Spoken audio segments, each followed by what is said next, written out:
Hoje eu trouxe aqui esse assunto, né, que é um pouco recorrente depois que eu saí um pouco da área de DevOps e da área de infra e migrei para a área de QA. E esses dias eu estava conversando com uma das minhas mentoradas dessas possibilidades de usar Docker. E quando o Sebas disse assim que estava mandar uma palestra, achei bem interessante a gente tocar um pouco nesse assunto, né? Que quem for ficar assistindo também, acho que o Sebastião vai falar mais depois sobre testes mais táteis, assim. Aqui a gente vai falar um pouco das possibilidades e algumas coisas que são a favor e outras coisas que são contra, ao meu ver, ali, em relação ao uso de Docker para questões de quem é tester, quem é QA, quem é QE, etc. Então, eu sou Nana, vocês podem usar qualquer pronome comigo, né? Hoje eu trabalho como Quality Engineer na Red Hat, faz mais ou menos um ano que eu estou aí trabalhando, moro aqui na Irlanda, faz um ano e meio, e sou uma pessoa mentora, tenho uma empresa, sou CEO de uma empresa, e vocês podem me seguir ali como Shebang Bash em qualquer rede social, é esse mesmo arroba, é bem fácil de me achar. A gente vai começar com um princípio bem interessante, que eu estava explicando para as minhas mentoradas, que a gente já pensou que quando a gente começa a aprender Docker, a gente entra num princípio do que é fazer um teste. O que é o princípio de a gente fazer um teste? Quando a gente está aprendendo uma coisa nova, a gente vai lá, a gente, né, tateia aquilo de uma forma, até a gente entender o que a gente espera daquilo. Todo teste, qualquer teste, pode ser teste unitário, end-to-end, qualquer teste lá da pirâmide dos testes, a gente precisa entender, a gente precisa saber o que a gente espera. Né? Isso envolve muita regra de negócio, o que o software faz, o que o software não faz, e, enfim. Né? Lembrando que todos esses containers, né, usando o Docker ou qualquer outra coisa que envolva a orquestração de containers, né, eles fornecem esse ambiente de implementação consistente que pode ser usado em todos os estágios do ciclo do software. Né? Pode ser lá no início, para testar, para qualquer outra coisa, né? Mais ou menos quando a gente está construindo um software, estamos trabalhando em um software, principalmente quando a gente está testando um software, até a implementação dele, qualquer tipo de ambiente, a gente pode acabar usando esses containers. Né? Containers sempre, a gente sempre fala que containers sempre são bem-vindos, né? Em qualquer momento da criação do software. Mas aí, quando a gente está aprendendo Docker, voltando aquele princípio do teste, acontece que a gente está ali entendendo a finalidade dele. Vocês foram lá, pegaram o livro do Gomez, que eu acho que é um livro super legal para quem está aprendendo, quem já sabe, quem quer fazer revisão, por exemplo, está entendendo por que serve o Docker, né? Vocês vão lá, vão aprender como usar, baixar suas primeiras imagens e tal, vão criar aquele Docker file, estão lá super emocionados mexendo naquilo. Vocês vão explorar lá no Docker Hub todas as imagens, possibilidades do que vocês podem estar fazendo ou não com aquilo. Vocês vão entender com o tempo vocês vão entender os resultados esperados com isso. Né? O que eu espero quando eu faço esse Docker pull, esse Docker push, qualquer comando lá do Docker, né? Aí ela chega, deu certo. Aí o que a gente começa a pensar? Esse negócio de Docker é muito legal. Né? Isso aqui é o meme do aniversário do Docker, acho que de 2019, né? Que eu fiz memes durante o aniversário do Docker, esse foi um dos palestrantes, e quando não dá certo, o que a gente faz? A gente vai lá e encerra o ciclo de vida daquele containerzinho até subir um outro. Né? Então, é mais ou menos isso que a gente também faz com testes quando a gente usa o Docker. Tá? Alguns pontos positivos que eu acho interessante a gente falar, que são essas variáveis de ambiente, que já é uma coisa bem tradicional, né? Bem obviamente dos containers, que eles reduzem, né, o número de variáveis de ambientes que a gente tem, que às vezes pode ser muita, às vezes pode ser pouca, dependendo do que vocês trabalham, empresa, stack, pode ser bem limitado ou não, né? E com quais desses tipos de variáveis de ambiente você precisa se preocupar em testar, né? Quando eu tenho um container que tem X coisa, ou Y coisa, ou qual onde está essa variável que eu preciso lá chamar para fazer aquele teste. Escrever o teste, automatizar o teste, enfim, né?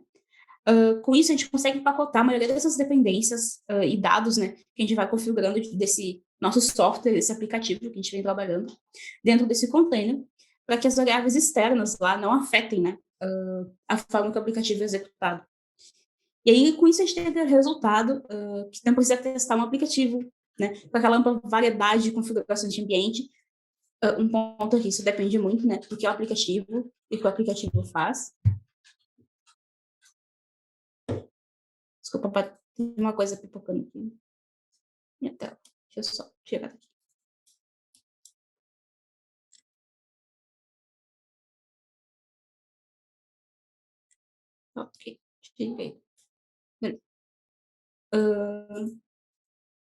Enfim, a gente tem esse resultado, né, que a gente consegue lá isolar ele daquelas variáveis externas, que podem ser variáveis do sistema operacional, qualquer outra coisa que possam lá se infiltrar, né, e acabar ali atrapalhando os nossos testes dentro desse container. Aí, nisso mesmo, a gente vai lá, dentro desse quesito ali, desse tópico das variáveis de ambiente, né, a gente define aquelas variáveis, coloca no container e pronto, a gente consegue testar. A gente testa ali, de fato, o que a gente obtém. Não tem, tipo assim, o risco de eu, sem querer, pegar um arquivo errado. Vocês podem, tipo, existe uma possibilidade de isolar, né, que são ali as simple brains, que eu vou explicar daqui a pouquinho.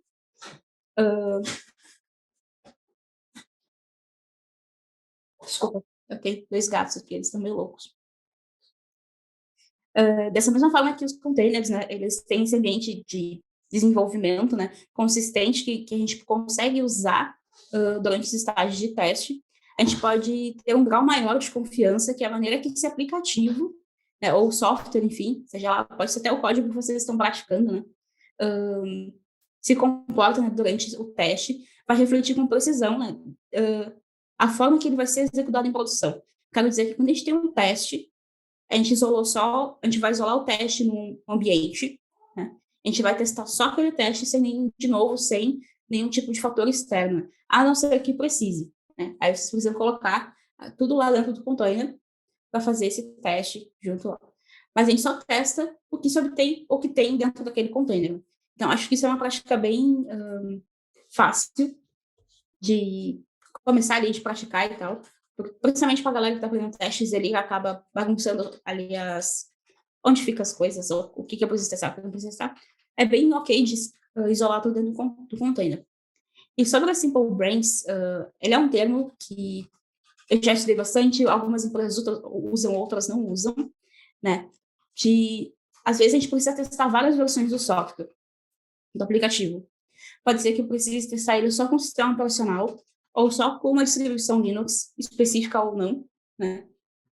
E a gente usa esse termo Simple Brains para não bagunçar todas aquelas versões, né? Tipo, elas podem estar todas as versões, ou a versão que você quiser testar num ambiente em comum, ou num ambiente compartilhado, mas a gente também consegue fazer aquele isolamento dela, né? Para testar essas várias versões do software em um local isolado, sem outro de novo, né? Sem ter fatores externos ali para acabar atrapalhando.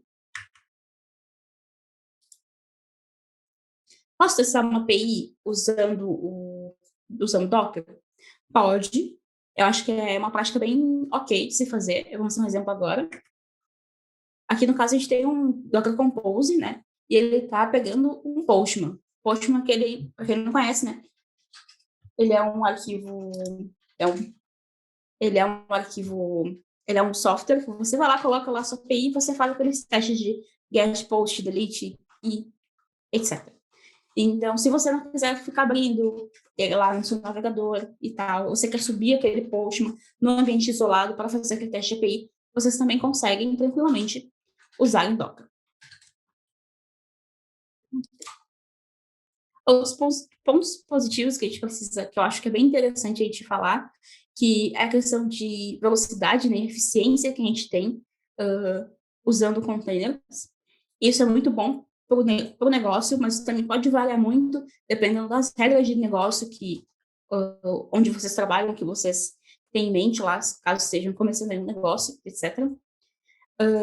O processo de automação, ele é muito importante para quem é tester, QA, QE, etc. Pessoas que trabalham com testes em geral, independente do processo, né? E o Docker, ele melhora a eficiência e diminui essas dependências de infraestrutura.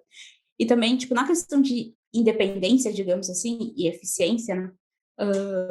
Às vezes você não precisa ficar esperando alguém lá, que eu já trabalhei em ambientes assim, que eu não era administradora da própria máquina, aí tinha que esperar alguém liberar um acesso para mim, alguma coisa. Então, o Docker tá aí, que ele já é só alguns comandos ali, para quem já tem um pouco mais de habilidade, digamos assim, também, para deixar o momento ali de fazer os testes mais eficientes, né? Ele ajuda nessa organização e economiza os custos em geral, porque, enfim, é uma ferramenta livre, gratuita, e reduz assim, excepcionalmente, né, os recursos relacionados à infraestrutura. É muito mais fácil manter esses testes e esses ambientes, porque todos os containers são executados isoladamente, né? Mesmo se ocorrer um erro lá dentro do container, teve um erro, os outros containers não vão ser afetados. As outras coisas que vocês estão testando, que estão fora do container, não vão ser afetadas. Né?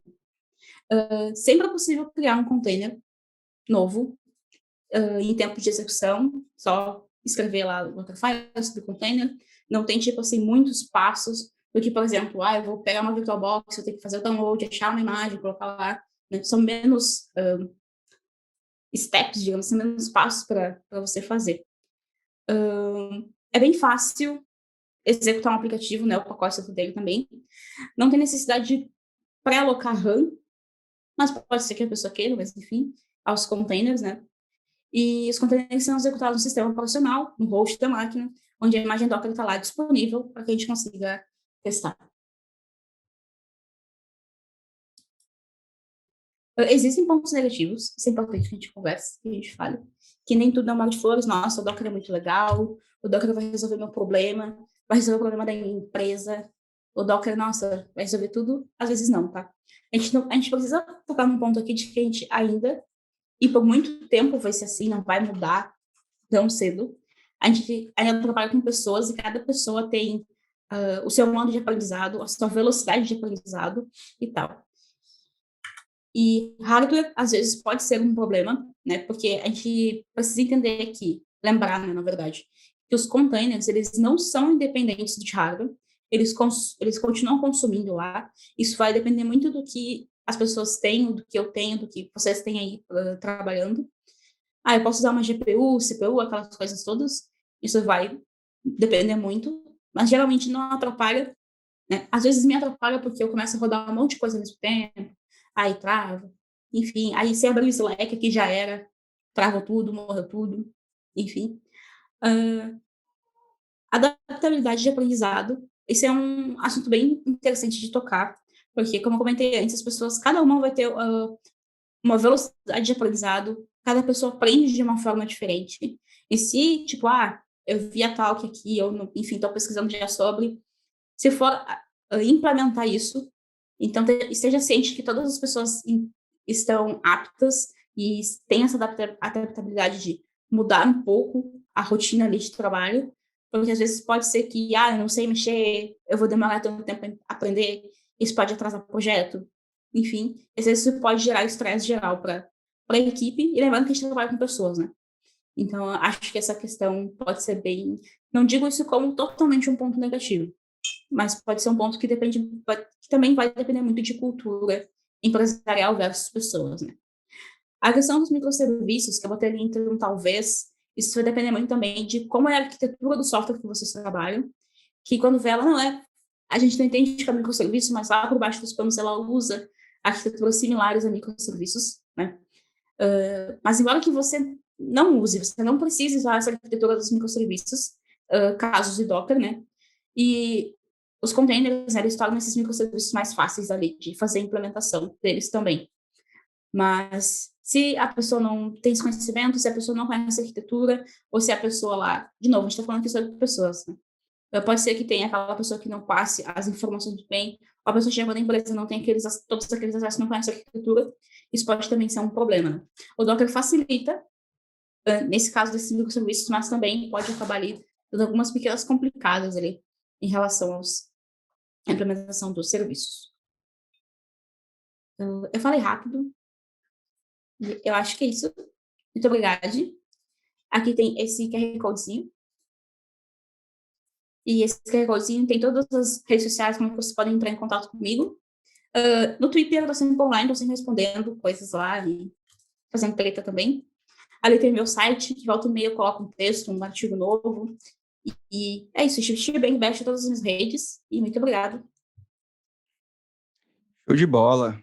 Deixa eu tentar me colocar de volta aqui no contato, que eu tô sempre meio perdido aqui, porque eu não consigo me colocar aqui. Mas, enfim, eu vou ficar assim, vou sumir mesmo.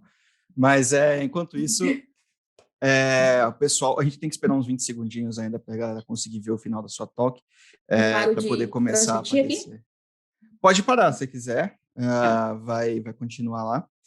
Como é que tá, E meu Deus? já está no finalzinho, a gente tem uns 20 segundinhos de diferença. E, bom, agora eu consigo me colocar no Spotlight por algum motivo. Fala aí, Gomex. Não, é isso, eu ia falar que você não estava no Spotlight. Eu não consigo, eu clico em cima de mim e não aparece o botãozinho. Então, a gente tem mais alguns minutinhos ainda, a gente tem uns 10 minutinhos para fazer perguntas. Então, vamos ver aí com a galera se já tem alguma pergunta aí. Inclusive, se algum de nós aí tiver alguma pergunta, como é que tem alguma pergunta aí para fazer, alguma coisa legal que você tiver pensado por aí? Deixa eu ver aqui. Não, eu enquanto o pessoal pergunta lá, eu vou uma pergunta também para a gente entrar num outro assunto, né, que é um pouco mais amplo, que tem a ver dessa coisa do DevOps e o QA, né, sobre os limites que isso tem e qual o impacto que você acha que o Docker teve nessa aproximação, né, do que seria o QA na sua essência e não no testador, né, na essência da ideia de Quality Assurance e a cultura DevOps. Você acha que o Docker teve um papel importante? Que papel foi esse? E se você acha que essas duas áreas, esses dois domínios são de fato os próximos? Primeiramente, eu acho que são bem próximos em relação à questão de cultura de qualidade, né? A relação de cultura, DevOps, cultura de qualidade. A gente está, em todos os momentos, a gente está trabalhando em entregar um software melhor e com mais qualidade. Então, isso, tipo, também, de fato, existe uma aproximação total nessa questão de cultura. E a gente precisa também entender que qualidade não é só teste, não é só a pessoa que vai lá e testa, entendeu? A pessoa vai lá e escrever um teste inteiro, mas outra coisa, tipo, não é só sobre isso. Então, tem toda uma, tipo, precisa, a pessoa de qualidade, a pessoa de infra, a pessoa que está desenvolvendo, as pessoas, né, envolvidas no desenvolvimento de um software e afins, elas precisam entender que existe um negócio, existe um produto, e muitas vezes a gente precisa se colocar no lugar do usuário daquele produto, né? Eu não quero dar lá um load na página, a página ficar demorando. Eu botei um campo aqui, o campo está retornando um erro, etc. Então, sim, ao meu ver, tem muita proximidade essas áreas. E a questão do Docker, que nem comentei aqui mesmo, é a questão de vamos tornar isso mais fácil, sem termos problemas, porque sinceramente, eu sou preguiçosa, eu tô velha, eu sou preguiçosa, e, né, eu quero que seja fácil, eu não quero mais ficar batendo cabeça com nada. Se tem dependência, coloca tudo lá no container, coloca separado, não vai atrapalhar o trabalho de ninguém, nem o seu, nem o meu, e fica tudo bem. Não deu certo, acabou o container, começa de novo, e tá tudo bem. Tranquilo. Você acha que o Docker, né, com essa ideia de criar, na minha cabeça é quase um idioma, né, que ele cria um idioma único, que você tem várias perspectivas falando com o mesmo idioma. Você acha que isso facilitou o trabalho do time de QA para interagir melhor com infra e desenvolvimento também, para que todo mundo estivesse na mesma página, inclusive na perspectiva de QA? Eu acho que sim, acho que facilitou muito, porque a gente está falando de uma ferramenta que ela é fácil de usar. Fácil, eu tô falando da minha percepção de quando eu comecei a aprender Docker e tal. Ela não é complicada, né? Tem algumas coisas que, né, enfim, que acontecem, e acontecem com qualquer ferramenta open source ou paga do mundo, que, né, principalmente quem acaba usando o MacBook, que é o meu caso aqui no trabalho, né, coisas que acabam complicando, mas aí faz parte. Mas aproxima muito, porque às vezes, eu particularmente acho que às vezes é até melhor usar ali um container do que ficar horas tentando configurar uma virtual env algumas coisas. Tem uma pergunta aqui agora do Sebastian, que está aqui na call, inclusive. Sebastian, quer perguntar ao vivaço? Quer fazer essa pergunta aqui ao vivo, cara? Não, olha só. Eu tava pensando assim, você que é uma pessoa que trabalha com isso há um tempinho já, você não tem algum case ou algum problema que você queria comentar? Tipo assim, que você viu, cara, usar um container para isso aqui foi uma baita sacada, facilitou minha vida, foi legal. Se você não tiver, tudo bem. Eu só pergunto porque eu acho que a galera, nem todo mundo consegue ver como isso é muito útil. E é por isso que eu tava citando isso. Até o momento eu não tenho. O negócio é que, tipo, bom, é que depois que a gente fica usando o Docker, né, por um certo tempo, tu vai lá, tu isola um negócio e já tão, meu Deus, uau, isso tá funcionando, é lindo, sabe?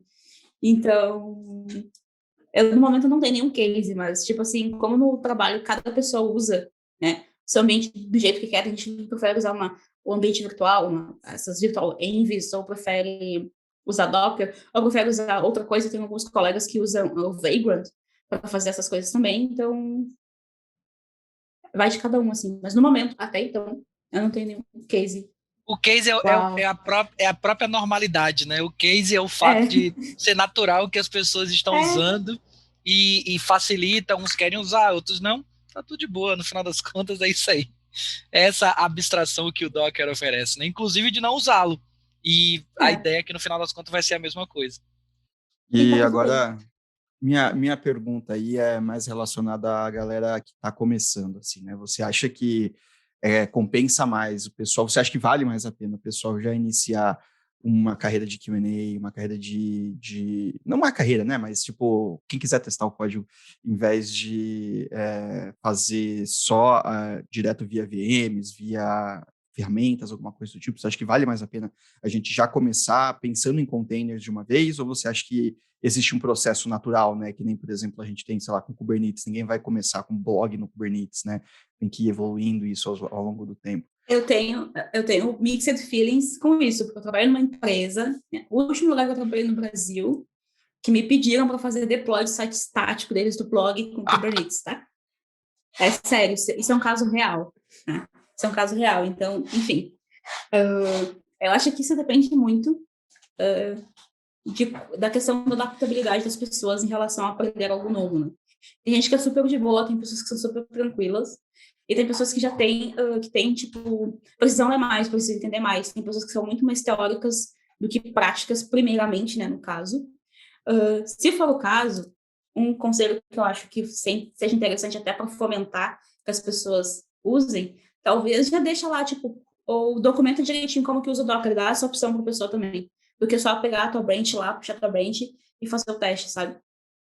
Pegar seu código e fazer o teste, escrever o teste. Dá essa opção para ela. Você pode colocar na documentação lá, fiz assim, sensado, esse aqui é meu código, quando vai processar para teste, ou se você desenvolveu com TDD, ou outra técnica, enfim, mas precisa passar por uma outra fase de teste e aprovação, já deixa essa opção lá na sua documentação, posso colocar isso aqui no Docker e isso, aquilo. Dá essa opção para a pessoa, quando a gente não sabe, né? A gente dá a opção para que as pessoas usem ou não.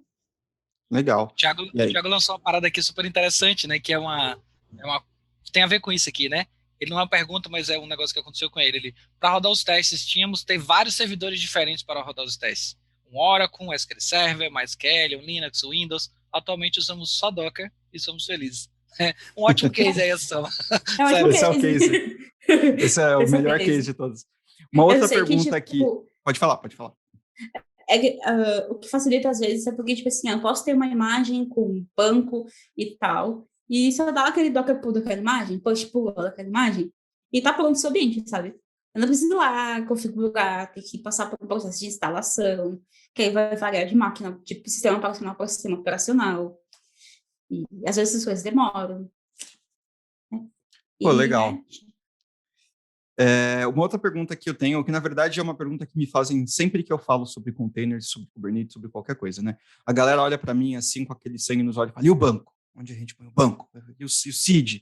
E o teste? E não sei o quê? Porque é stateless, e o stateless... Você pode estar fazendo uma cara... E aí eu estendo a pergunta a você, né? Quando a gente usa Docker para Q&A, como é que a gente faz um seed? Como fica? É melhor um ambiente fixo, por exemplo, com um banco de dados fixado em algum lugar e você usa esse ambiente de teste? Ou é melhor você pegar e instalar, por exemplo, um container, eu uso Mongo, tá? Mas usar um container Mongo com seed, ou usar um container MySQL com seed? Eu acho que eu vou usar a resposta do depende, como é confortável de fazer. A saída do sênior, né? Porque assim, eu acho que, tipo assim, eu entendo que várias empresas têm esse sistema de hierarquia, mas eu acho que a gente tem que, de novo, dar liberdade para as pessoas fazerem do jeito que é confortável para elas. Né? Porque processo de aprendizado e tudo mais. Eu não gosto de baixar uma imagem. Eu, Natália, Nana, não gosto de ir lá e baixar uma imagem com banco para testar lá. Eu também. Eu não acho, tipo assim, meu Deus, eu acho que não é a melhor coisa. Eu discordo um pouco, né? porque banco tem dados lá e tal. Não sei se seja só fazendo input, essas coisas para testar, assim, de leve, assim, longe, assim. Estou fazendo um teste pessoal aqui, mas eu não sou muito a favor desse negócio de deixar a imagem testada no container. Porque até depois, se tu faz uma coisa muito legal lá, pensa assim, se tu faz uma coisa muito legal lá no teu banco e mata o container depois, tu faz o quê? Porque tu perde tudo. Aí E sem tem, querer, assim, ó, fiz um negócio muito legal, desliguei o computador e perdeu tudo. Sabe? como é que você vai Sebas, falar aí? calma, que daqui a pouco o Sebas entra e fala sobre isso. Que o Sebas tá ali também quase pulando da cadeira para falar sobre isso. Aí tá assim, ó. Galera, pergunta sobre isso na talk do Sebas. Mesmo que não tenha nada a ver com banco de dados e Docker, pergunta porque ele tem opinião sobre isso. O engraçado do Docker com o QA, e aí com o banco também, é que a necessidade de fazer mock ou stub, coisas do tipo, meio que diminui, porque antigamente era tipo assim, era requerido, assim, você não tinha opção, saca? Ou você batia no banco de verdade, ou você fazia esses mecanismos, né? Com o Docker, você criou meio que um fake DB ali, que muita gente faz, né? Sobe um bancozinho sem nada, que pode perder dados mesmo, sobe o seed e já deu, né? Você pegou esse momento, assim, como é que foi para você, assim, do tipo, antes, que você meio que advogava, não, tem que ter, e hoje não tem, se você usar Docker, tá tranquilo também, desde que teste o processo. E você chegou a perceber isso também? Acho que sim, ao longo do tempo, assim. É que antes você ficava muito mais, tipo, até entrar na Red Hat era muito mais aquela parte de infra, e eu era sysadmin antes, né, enfim. Mas eu acho que sim, acho que, tipo, o fato de ser flexível é melhor, muitas vezes. Você quer, testa, tá lá, coloca. Só não, né, não faz algo, tipo, muito uau e depois encerra lá o container, dá um kill lá no seu container e perde coisa muito alta que você fez, tá? Tipo, ter esse tipo de cuidado ali com o que tu tá testando, ou o que você vai testar. Eu vou, antes, para fechar com chave de ouro, eu vou compartilhar uma história aqui, que é o ápice das boas práticas, que é um negócio que eu trabalhei numa empresa e a gente tinha vários testes também, né? E a gente precisava testar banco. Aí eu falei, não, vamos replicar um banco, colocar o banco, né, de staging, alguma coisa desse tipo, né, jogar do lado, e a gente faz o teste naquele banco e já era, né? Porque a gente precisa ficar subindo container e tudo mais, a gente tem que ficar fazendo script de seed. Aí o cara, não, você não quer fazer script de seed, tem a solução. Aí ele me apresentou com 53 imagens diferentes, cada uma com um seed diferente do banco, só cada uma para um caso de teste específico. Então ele subia a imagem do caso de teste número 1, 2, 3, toda vez que a gente tinha que criar uma... Não é uma solução ruim, né? Se você tivesse que criar automaticamente, seria fantástico, mas agora se você criasse todas elas manualmente, depois quando chegou a 100 testes, ninguém mais queria criar as imagens, né? Aí... Mas podia ser um arquivo no entry point também, né? Uma imagem, um arquivo no entry point que seleciona qual tu quer ali, né? Podia, na época, cara, ninguém nem manjava de Docker. Era negócio novo, assim. A gente fez uma noção, a gente versionava código no Dropbox. Então, era um negócio Emocionante. emocionante. Acabei de me ligar que essa ideia de 51 imagens era melhor do que o Dropbox. Vai firme que tá no caminho. Muito, muito melhor. No versionamento do Dropbox, cara, toda empresa de respeito um dia já fez isso. Brincadeira, tá, gente? Ninguém fez isso, não, pelo amor de Deus. Assim, eu acho que devia ser mais interessante quando eu comecei a trabalhar, que a gente precisava SVN. Com a cara de criança, sabe? Mas, né, tem uma certa idade. Tortoise, grande Tortoise. Bom, Nana, muito obrigado mesmo pela sua talk, foi incrível, foi sensacional. A gente ainda tem um tempinho, mas vamos aproveitar esse tempinho extra para, caso alguma coisa aconteça, a gente consegue cobrir. Agora a gente vai para a próxima talk, deixa eu até já mover aqui. Falou, Nana, muito obrigado, até mais.